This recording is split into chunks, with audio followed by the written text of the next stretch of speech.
Austin property taxes are about to skyrocket again. Home prices are down, property taxes are up, and now the city is pushing for the biggest tax hike in 20 years, right after the state of Texas promised tax relief.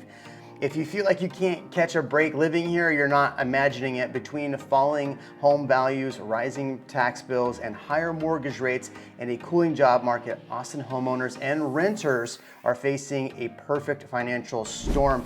I'm Jeremy Knight, your favorite Austin realtor. I want to go through today and talk about what's happening with this, because this is a huge tax increase that is about to hit, and you potentially could be voting on it. So I need to tell you about what you're about to experience, what's going to happen, why they're doing it, also what's actually happening in the market, because both of these things are not great. And the reality, the big question that we're going to face is, will this be the moment that pushes people out of our city, and are voters actually going to approve this tax hike? The Austin City Council just voted unanimously to set a maximum property tax rate of 60 cents per hundred of valuation. That's 25% higher than today's 47.76 cents. It's 8 cents above the state's 3.5% cap without voter approval, which means this will trigger a tax election this fall. If approved, the median home value, roughly of $500,000, would see the city property taxes jump from $2,300, about $2,400, up to almost $2,900. That's off of a $500,000 valuation, $421 a year, or $35 a month. And here's the real kicker. Home prices have fallen at least 21%. I just did the math on it and looked. From the peak is 21%. Actually, I have a chart right here. It shows us the peak of Austin. Now this is all 5 counties of Austin, was $550,000 was the peak. And now the July numbers, which haven't necessarily hit yet, are $435,000. So we just saw potentially another month over month decline in the Austin area. And look, homeowners who bought at the peak are losing equity. I actually had to go back and find an article from the end of 2024. And this article right here even says that taxes are going to be $1,100 higher for tax bills. And this was last year.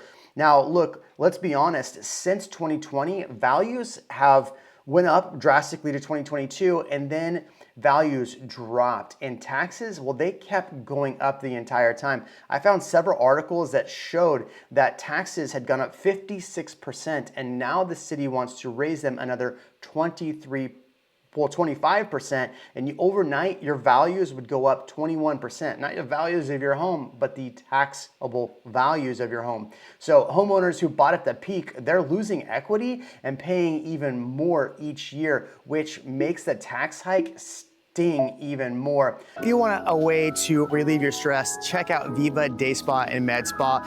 Go online to their website. They have plenty of different options, from facials, massages, couples massages, all of those things. Maybe you need something for your girlfriend. You messed up. Whatever the needs are, I think Viva is a great option. Look, they're friends of ours here at this channel, and the reality is I want to promote locally grown Austin companies, and Viva is one of those locally Austin grown companies here with 4 locations around the area. I just want to shout out good companies like this. And by the way, in the comment section, if you have a company or a local brand that you think I should be promoting, drop a comment below. I would love to promote them in a future video, but in this video, you should check out Viva. The proposal, which City Council is putting out, flies in the face of Texas' recent push for property tax relief.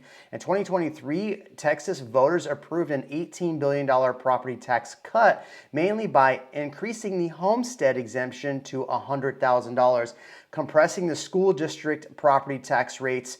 And Governor Greg Abbott and the state lawmakers called this the largest property tax cut in Texas history, designed to give homeowners a real breathing room. And now the Austin City proposal threatens to eat that whole relief alive. I'm curious for you, have you seen your property taxes go up? I'll give you an example. I bought a home back in like 2018, right? The property taxes on that house were around $8,000 at the time. We paid about $500,000 for that house.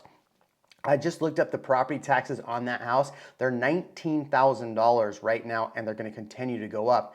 The state cuts for the school property taxes saved like $400 to $500, and this will actually raise that back up. Now, the question for you is, are you going to vote for this? And do you think that this is actually going to help Austin? Because I was just downtown in downtown Austin, and I was shocked at what I was looking at 6th Street.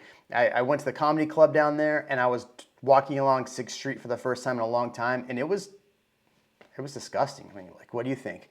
For a lot of homeowners, though, this feels like one hand gives and the other hand it takes away. And city council just is going to keep raising property taxes. The question for you is, should we start checking the balances of what they're doing, and are you going to vote for this? City leaders argue, though, they have no choice, calling this a multi-pronged financial crisis. So federal money is gone, basically. COVID-era stimulus and one-time federal funding is gone. The city has been balancing its budget with temporary dollars, and that safety net is pretty much gone, is what they're saying. Public safety costs are going up as well. So they're saying that the police union contract will increase 28% over the next 5 years, which is about a $98 million increase by 2027. Firefighters got an 8% increase last year, and they negotiated a 4-year deal. So that's $25 million increase by 2027. And the $6.3 billion draft for the budget includes 6% raises for officers this year alone. Imagine that. The budget for Austin is higher than the budget of Dallas. Dallas is around like $5 billion. Austin is about to do a $6.3 billion budget for this year. The question I ask you is, should they be reducing the budget? What should they be taking out of the budget? You tell me in the comment section. What they're trying to do, though, is avoid a fiscal cliff. City Council Mike Siegel and Zoe Kadari said it plainly by saying we can no longer rely on an unstable framework of one-time funding and unpredictable revenue streams to fix a sustained core services.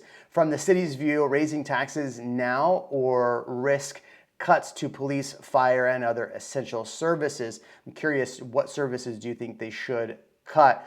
Because $6.3 billion budget is extremely high. And now what's interesting to me about this is the other thing that was passed recently in this article that I'm about to bring up will show that Greg Abbott has passed even more, and in Senate Bill 4 and 23. Abbott signed Senate Bill 4 and 23 in the House Bill 9. All three of these were part of the Republican lawmakers' effort to bring property taxes down. However, for them to go into effect, all three of these bills will still require voter approval November 4th and a constitutional amendment. So what do some of these relief bills do? Well, SB 4, written by Senator Paul Bettencourt, Republican of Houston, would increase the homestead exemption in school districts from $100,000 to $140,000. A release from Bettencourt's office said that the increase would benefit about 5.7 million Texas homesteads with an estimated $363 in annual savings based on the average tax rate. Do you think that that goes enough? I mean, for me, the biggest problem is that the reclaiming of a lot of the school property taxes. I mean, I pulled up a slide here a minute ago. Let me pull it back up. In this slide right here, it shows you that almost 50% of the taxes go to AISD, but through the reclaiming process, they go back to the state, and the state to distribute those to, lower income communities, lower income school districts. And so that's where a lot of the tax dollars, in fact, AISD is seeing a shortfall as well. The other was House Bill 9, authored by State Rep Morgan Mayer of Dallas. It's set to increase the business personable property exemption to $125,000. This change is expected to save small business owners an average of $2,500 a year. House Speaker Dustin Burrows said that by letting businesses keep more of their hard-earned money, they're going to put that money into growing their business, hiring more employees, expanding. What do you think? Is that what they're going to do? Now, this lends me to the part that's interesting, which is the housing numbers. Here's the part that gets even worse for a lot of these people in Austin. So a lot of these people that bought in the peak where these prices were $550 was the median, now down to $435,000. That's down drastically from the peak. Mortgage rates still are sitting around 6.5 to 7% and hundreds more per month. So if you're buying right now, that interest rate that, you didn't get that 3% interest rate, that's adding to your monthly costs. And now that's going to raise it even more. Property taxes are still climbing, and lower home prices don't make it any easier. Now look, for many home buyers, equity is down, monthly costs are up, and now the city wants to increase another 21% on top of that. Renters will feel it too. Since landlords passed the hikes into rents, the Austin rents are already 30% higher than 2020. But as we look, this is what's going to be an interesting storm, is that yes, they are up from 2020, but from just last year around the same time, they're down. 2450 is the median for a 4-bedroom home rental, and about 1850 for a 2-bedroom. Now, if we go back to May of 2024, they were actually higher, about $100 higher per month, which means to me that rents have come down. What we may see from this is kind of unintended consequences, where landlords that were unintended landlords who bought homes trying to invest, because remember, 30% of purchases during 2022 were actually investors. Well, a lot of those people are going to start unloading more of that property, which is going to bring values down even further into next year. If this passes, will you vote for this in November? That is the question. So really, the reality is this is the definition of a squeeze. Your house is worth less than 2 years ago. Your payment is higher because of rates, and now your tax bill is jumping. All of this is hitting the same time that the Austin job market's losing steam. Indeed, headquarters here, they laid off like 1,300 employees throughout the nation. We don't even know how many of those are going to be here in the Austin area, but their headquarters is here in Austin. Major tech employers like Meta and Amazon have also slowed and paused expansion. The Austin Business Journal reports that 75% of the local economic news last month was actually negative. During the last decade, jobs and high salaries kept the party going, and now a softer market means rising costs feel even heavier, and they're more likely to push people out. I'm curious, are they going to push you out? Here's the real picture though for this average resident is home values are down about 21% from the peak. Mortgage payments are higher due to higher rates. City property taxes are already high and really have not come down, even though values have come down. They're at 21%. And rents have slightly come down, but they haven't come down drastically enough.